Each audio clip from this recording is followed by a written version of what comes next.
you do not have inflations for those reasons. Today, you have inflations because governments create a very large quantity of money. The question is, why do governments do that? And today, in the main, there are fundamentally three reasons, in my opinion, why we have experienced inflation and why it is a threat. The first, and by far the most important, is in order to pay for government spending. The real tax on the American people is what government spends.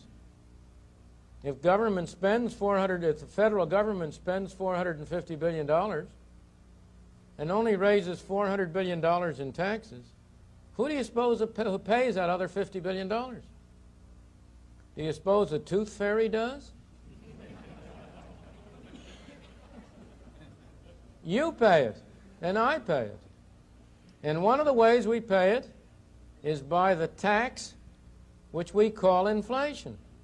Inflation is, from this point of view, a form of taxation.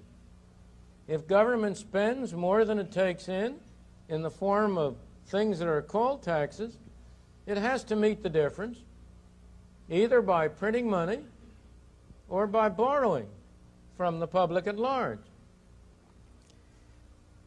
Printing money is a very attractive device because inflation, from the point of view of a person sitting in Congress or in the Senate, is a wonderful tax. He doesn't have to vote for it. Have you ever known of a congressman who got up and said, I vote to impose a tax in the form of inflation of 10% next year? No, sirree. Inflation is a tax which is imposed without representation and which nobody has to vote for. And of course, it's a marvelous tax from the point of view of a congressman trying to meet the demands of his constituents for more spending.